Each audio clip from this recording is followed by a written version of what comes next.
through the noise, the sheer volume of information out there to give you a real shortcut to being truly well-informed on the topics shaping our world. Today, we're taking a deep dive into artificial intelligence, a subject that honestly feels like it changes every single day. Our sources for this are, well, they're packed with insights. We've got a comprehensive transcript from the AI for Good Day 2, 2025, event loads of leaders, innovators from across the globe. And we also have the McKinsey Technology Trends Outlook 2025, which gives a really rigorous, data-driven look at the whole AI landscape. So our mission is clear. Pull out the most important nuggets, the surprising facts about AI's dual nature. Its profound potential for positive impact, yes, definitely. But also the significant challenges and, the hidden costs it presents. Precisely. And we want to help you, our listener, understand not just what's happening with AI, but fundamentally why it matters. It's about connecting the dots, really offering a broader perspective and making sure you see the full, nuanced picture of this transformative technology. Okay, let's get into it. So as we started digging through these sources, one of the most compelling themes that just leapt out was how AI is actively working to bridge societal gaps, like really trying to leave no one behind. What were some of the most surprising initiatives you found there? It's fascinating, isn't it? The ITU, that's the International Telecommunication Union, they're really at the forefront here. They've got their AI for Good Impact initiative and also Bridging the Standing Gap program. These are specifically designed to ensure global access to new tech. And a critical piece of this is their AI Skills Coalition. It's all about helping everyone policymakers, regulators, industry leaders, professionals across the workforce, even the next generation of innovators, helping them all keep pace. They're already making an impact, too. They held regional events, like one in India last October, and there's another one planned for South Africa this December. Wow, that sounds like a monumental task. It is. And it connects really nicely to this concept we found from Gaiaverse, this idea about cosmovisions and empowering stewards. I was really struck by the idea of helping people on the ground, like somebody trying to eradicate human trafficking in Nepal, or maybe folks in Kenya providing e-mobility vehicles who often have, very limited access to data. Right. And that's where Gaiaverse steps in. Their aim is for AI to be truly inclusive. And importantly, extending beyond just, let's say, Western science, to incorporate the values and perspectives of indigenous cultures, too. They've actually developed a framework that can provide answers based on different cosmologies, different value systems, even if those systems seem to conflict. The core idea is really to foster a deeper understanding, which then leads to solutions that are, regenerative, restorative, and healing for communities. It's about building AI that truly reflects global diversity. And globally, we're seeing some truly ambitious visions. China Telecom, for instance, they envision AI as a fundamental basic utility, like right up there with water and electricity. It's a really expansive vision. Their strategy involves this highly distributed 2 plus 4 plus 31 plus X intelligent computing cloud infrastructure. It's all connected by low latency, low cost networks. And this massive system, it's designed to support a huge array of applications, everything from smart driving. Well, it's fostering an ecosystem that already supports over 100 digital platforms. The goal is just complete ubiquity for AI services. Okay, and for a really vivid, like real-world example of this kind of massive digital transformation, we can look at Mongolia. What's the single biggest lesson from their success you think that other nations could learn, especially those with really remote populations? Oh, Mongolia's eMongolia project is, it's a masterclass in digital inclusion. Mhm. The core insight, I think, is that top-down government commitment, combined with a real last-mile focus, using low-tech, high-reach solutions like mobile apps, and the combination can deliver radical efficiency and inclusion. Even in the most challenging geographies, they digitalized over 1,200 government services, reaching even nomadic herder families way out in the middle of nowhere. Think about it. 84% of their government services are now delivered nationwide, and over 90% of the population actively uses the platform daily. This saves them an incredible $30 million US, and get this, 3.1 million pieces of paper every single year. Wow. It just completely disproves that idea that digital access is only for cities, And it's also telling that countries like China and Estonia are making AI a mandatory course in schools now, really emphasizing digital literacy right from the start. That's an incredible testament to AI's power at a national scale. But as we dug deeper, we found AI's reach extends well far beyond global policy. It's touching the most personal aspects of our lives, particularly our health. And what we uncovered about how AI is revolutionizing our understanding of aging, for instance, well, it might genuinely surprise you. Oh, it's genuinely astounding. One of the most groundbreaking ideas from these sources is this scientific reevaluation of aging itself. They propose that aging is, in fact, a medical condition. And increasingly, it's preventable and even treatable. Historically, aging was kind of excluded from the definition of a disease. The thinking was, well, if it happens to most of us, we just call it aging, Yes, right? just normal. Yeah. Exactly. But scientifically, it absolutely fits the standard criteria, a decline in function leading to disability, illness, or death. And scientists are now making it clear, that old perspective. The time is over for that view. Huh. So maybe think of our bodies like computers, and aging is like a scratched CD. This information theory of aging suggests it's not just wear and tear, but a loss of crucial information, specifically the healthy instructions in our epigenome. The epigenome, that's like the operating system that tells your DNA what to do and when. So when that operating system gets corrupted over time, things start to go wrong. And this really highlights that crucial difference between chronological age, just how many birthdays you've had, and potentially modifiable biological age. That's what actually dictates your disease risk and lifespan. And this isn't just theory, it's leading to truly revolutionary work. Labs at Harvard and elsewhere, they're building on Professor Shinya Yamanaka's Nobel Prize-winning discovery, turning adult cells into stem cells. They've identified three specific magical genes, OCTOFA4, SOX2, and KLF4, often just called OSK.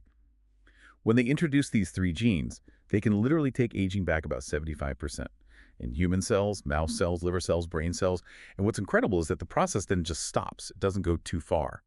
These genes, they actually played a natural role in things like the regeneration of a limb, like you see in a salamander, or even in making a baby from an egg. And the application of this is just audacious, curing blindness. Researchers use a standard domesticated virus. It's called an AAV. That's an adeno-associated virus. It's basically a harmless virus often used to deliver new genetic material into cells. They used it to introduce these OSK genes. And back in 2020, they published results in Nature demonstrating a reversal of aging in the optic nerve in mice. And astonishingly, it also works in primates. Right, and the real-world timeline is accelerating. Life Biosciences, a company that spun out from this lab, they're conducting their first clinical trial this January. It's with a drug called ER100, and it's aimed at treating an ion, which is essentially like a stroke in the eye. They're targeting greater than an 80% chance of curing blindness in people next year. Next year, wow. Yeah. And crucially, they've stated a strong commitment to ensuring this groundbreaking technology won't just be for rich countries. Access is key. That's incredible. So, okay, what does all this mean for finding new medicines even faster then? Well, AI is profoundly accelerating R&D in drug development. No question. It streamlines data processing, candidate screening, it cuts trial preparation time, increases overall efficiency. Now, the full journey from discovery to market, that could still take around 10 years. But AI is definitely compressing key stages. For example, there's a company called In Silico Medicine. They're using generative AI to identify dual-purpose therapeutic targets relevant to both aging and specific diseases. Their paper in Nature Medicine details how they used AI to, as they put it, crack biology and chemistry, basically taking a novel target and a novel molecule all the way to human clinical trials. It was for idiopathic pulmonary fibrosis, which is an age-related lung disease, and they achieved a rare increase in forced vital capacity, which is a measure of lung function. And this innovation isn't just for these really complex diseases, right? It's impacting broader community health, especially in underserved areas like Mama Mate. It's an offline AI-powered solution delivering WHO-approved guidance to mothers. It's described as a small pocket-sized gadget, solar chargeable, with an audio-first approach in local languages, designed specifically for places with low connectivity and maybe low literacy levels. Yeah, that's a fantastic example. And similarly, there's MAP, an AI-powered solution for child malnutrition screening. It's already screened 200,000 children and is being piloted with governments and schools in India. They have this ambitious goal to reach 100 million children by 2030. 100 million. Yeah, and what's clever is it allows healthcare workers to just use a smartphone app instead of carrying bulky scales around. Plus, it includes a Gen AI feature that gives a personalized nutrition plan with just one click of an image. And importantly, they've built in safety by design through masking and anonymization of data, which is absolutely key when you're dealing with sensitive health info. Right. And another really impressive application is prediction. It's an AI solution focused on making surgeries significantly safer by tackling anesthesia complications. I mean, these complications affect a staggering 60 million patients and cost something like $30 billion annually. Yeah, the scale is huge. Their device, the Predictium PDA AI personalized anesthesia device, it integrates thousands of data points to provide real-time predictions to anesthesiologists. And the results are compelling. 80% fewer complications reported and 25% faster patient recovery. Wow. For hospitals, this translates into being able to increase surgeries by 25% potentially and gaining up to $5 million in additional revenue. Plus, the software can even train anesthesiologists remotely, which is incredibly helpful for, say, rural communities with limited access to specialized medical personnel. So moving beyond individual health, AI is also being deployed on this massive scale to tackle some of humanity's most pressing global challenges, everything from environmental protection to humanitarian aid. What really struck you there? Well, what stands out is how AI supports, but crucially, never replaces human decision-making in these critical areas. That seems to be a key principle. Take UNOPS, a UN agency. They're using geospatial analysis and satellite imagery, object detection to prioritize mine clearance, and also to assess the development impact of the land once it's cleared. It's about empowering humans with better information faster. And then there's the humanitarian OpenStreetMap team, or HOT-T.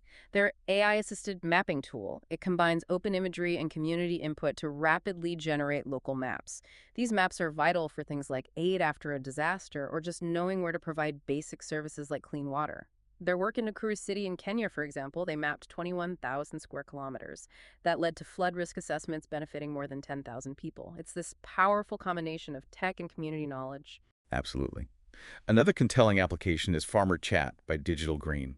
It's a scalable AI platform providing personalized, timely, localized agriculture advice to smallholder farmers. Well, So it's so crucial because, traditional extension agents, the people who usually provide this advice, are really scarce in many areas. So this significantly improves livelihoods and resilience for these vital communities, gets them the right information at the right time. And beyond agriculture, we found Sophia, described as the first AI ally for people affected by domestic violence. Sophia is confidential, multilingual, always awake, helps users recognize signs of abuse, learn their rights, find support. It even provides a kind of digital safe that leaves no trace to gather potential evidence. It's reached 41,000 conversations in 172 countries already. That's a truly profound impact, isn't it? It really shows the human-centric side of AI for good. And then in the realm of environmental protection, there's Defense Plus AI from Sid Labs. It's actively combating deforestation in Peru's Amazon.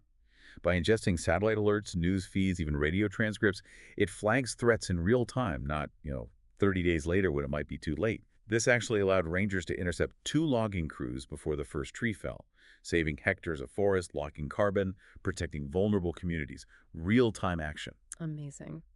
And finally, from Sid Labs again, there's Lexate, an AI-powered legal assistant that drafts human rights appeals for refugees. Yeah, the impact here is just transformative.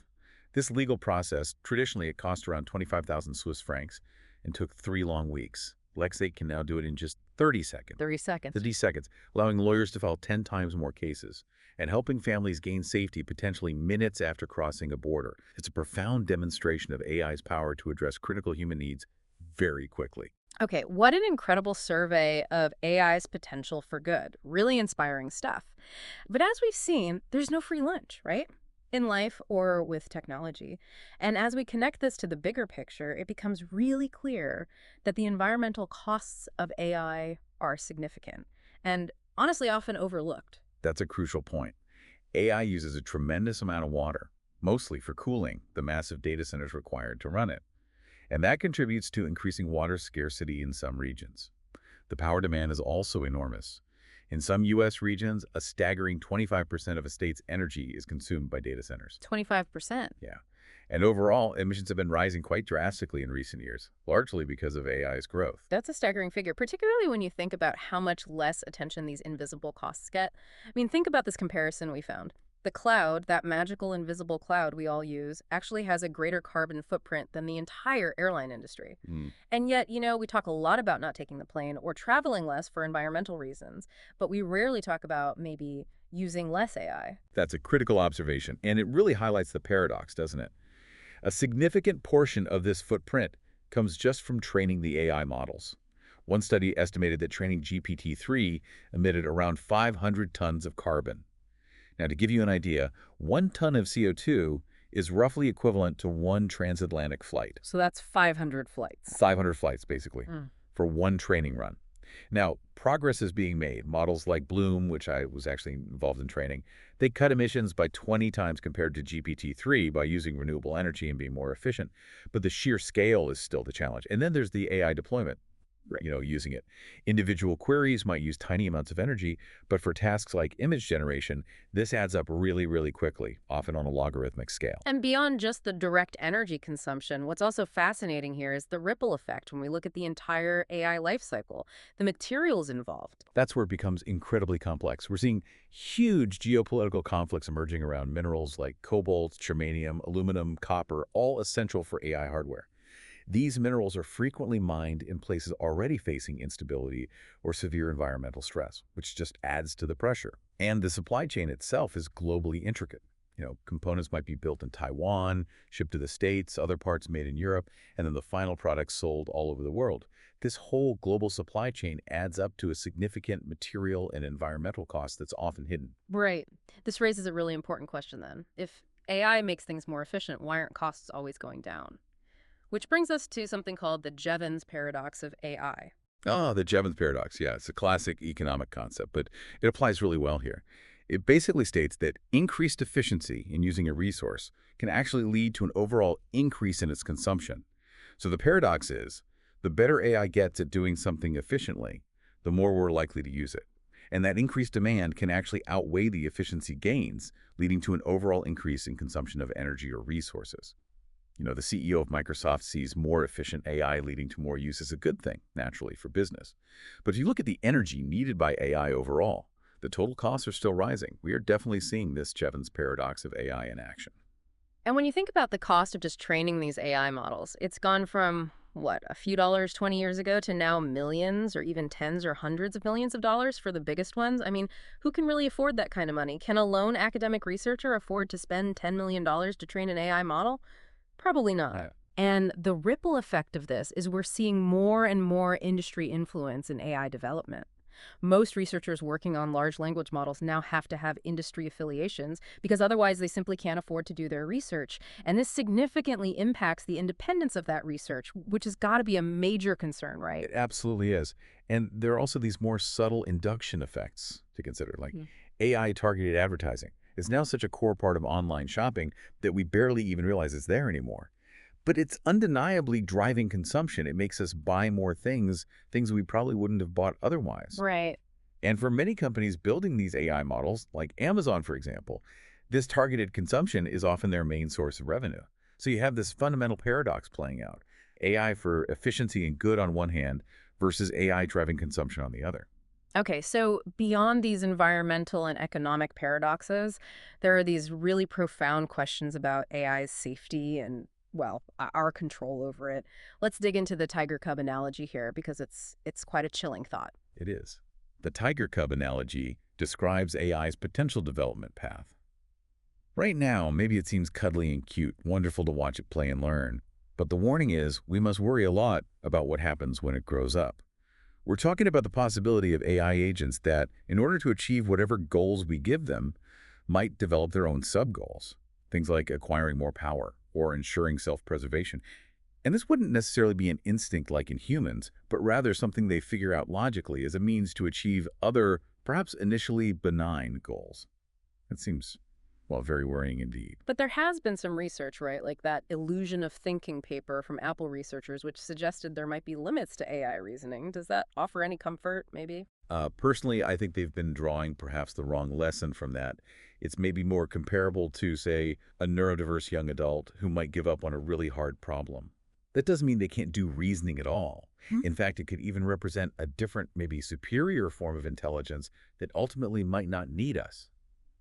The really profound challenge lies in directing AI purely for net benefit.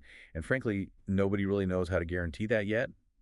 International collaboration on how to train these systems so they don't want to take over, that might be the only real hope we have. So, okay, on a more concrete level, then, what does this all mean for digital trust and cybersecurity in our increasingly connected world? What are the immediate threats?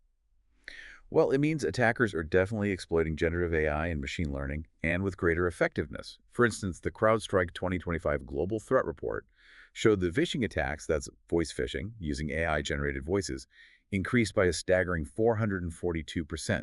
in just 6 months. 442%. In 6 months. We've also seen things like Salt Typhoon, a foreign state-sponsored cyber attack group, successfully compromise telecommunications companies and critical infrastructure. And another alarming trend is the sheer number of undersea cable outages. 11 Baltic Sea cables have been damaged in the past 15 months alone. This prompted NATO to actually launch a program called Baltic Sentry, specifically to protect critical undersea infrastructure. So this is a very real, very tangible threat right now. And we are seeing the regulatory landscape starting to emerge to address some of these critical risks, aren't we? We are, slowly but surely. The EU AI Act, for example, is imposing pretty strict regulations on high-risk AI systems, requiring transparency and human oversight. In the U.S., the Department of Defense has established its CMMC 2.0 framework cybersecurity maturity model certification to enhance cybersecurity among its defense contractors, recognizing vulnerabilities in that supply chain. And in the financial sector, the EU's Markets in Crypto Assets, or MiCA, regulation provides a comprehensive legal framework for digital assets.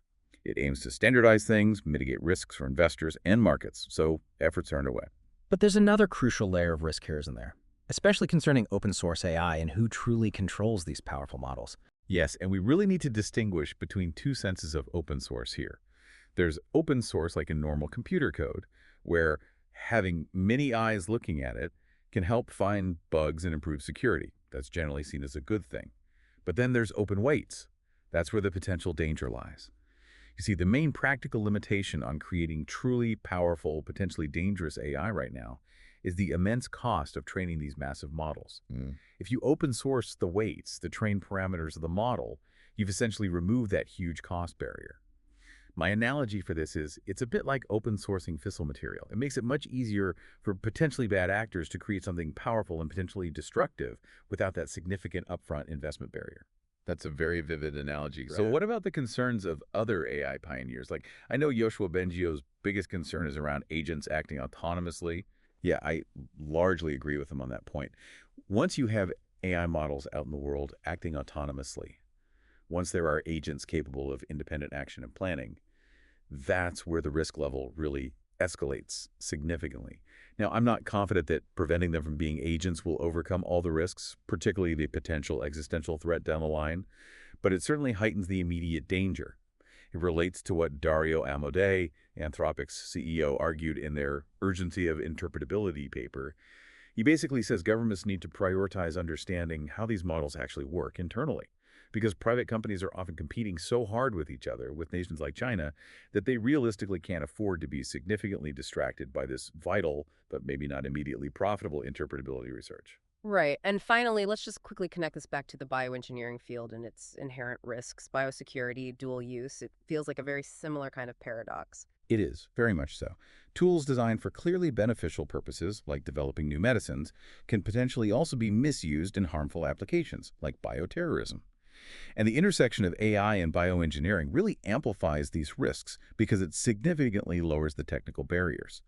Creating something harmful could become much easier, much faster. There's also the whole potential for unintended consequences, things like horizontal gene transfer between organisms, biodiversity loss, or major ecological disruption if engineered organisms interact with natural ecosystems in unforeseen ways. It's an incredibly powerful combination that requires extreme caution and foresight. Okay, so having explored both the incredible potential and, frankly, the daunting risks, let's pivot now. Let's look at the foundational technologies that are actually making all of this possible. We can start with the very heart of the AI revolution itself and how it's evolving so quickly. Yeah, one major trend is what's being called the small model explosion. Techniques like distillation and quantization are enabling the creation of highly capable but domain-specific AI models that need much less computing power. Think of it like packing a supercomputer's brain into a much smaller, more efficient chip. This drastically reduces costs and, importantly, energy consumption. For example, DeepSeek's R1 model uses techniques like multi-head latent attention, MLA, and something called FP8 precision quantization. This allows high-performance inference even on consumer-grade hardware like your laptop or phone.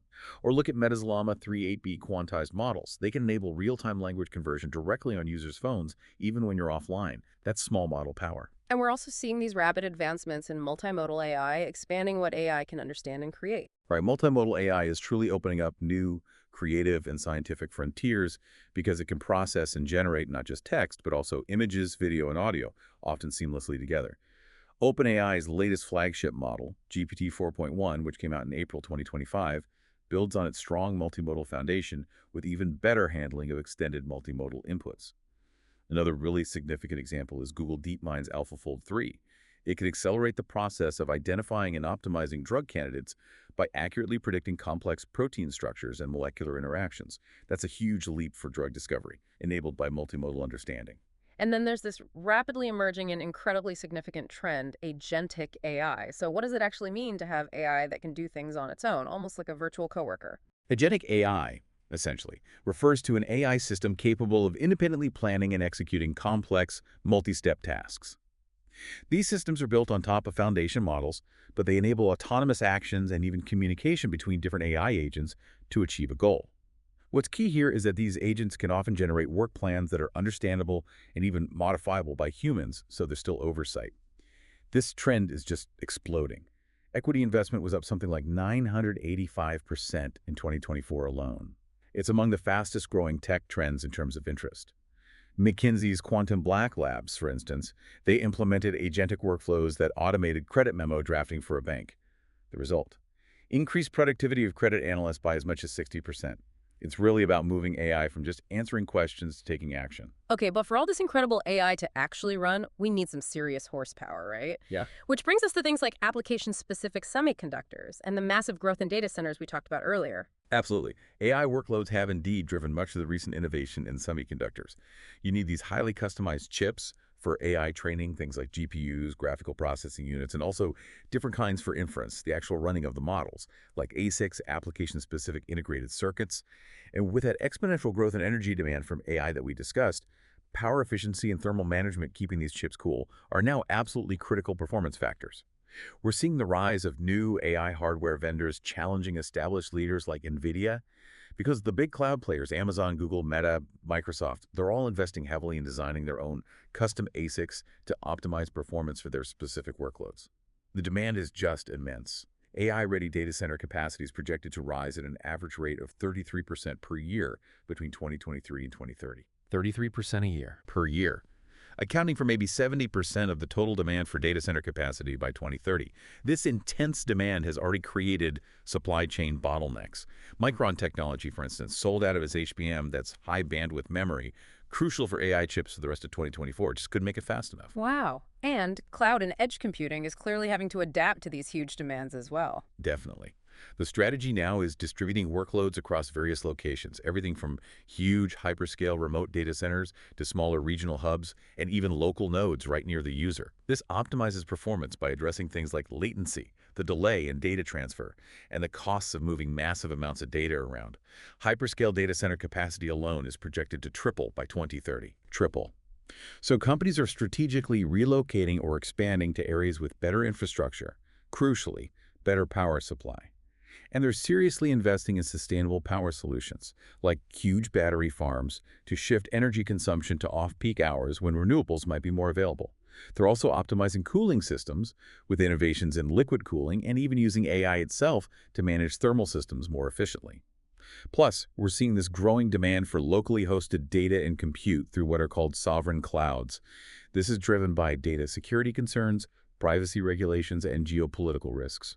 It's especially critical for the public sector in sensitive industries like healthcare and aerospace. And all this infrastructure, it basically forms the nervous system of our digital world, connecting everything through advanced connectivity. That's a great way to put it.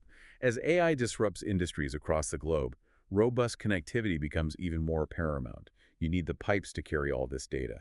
The 5G rollout has created a foundational layer for what's coming next, 6G.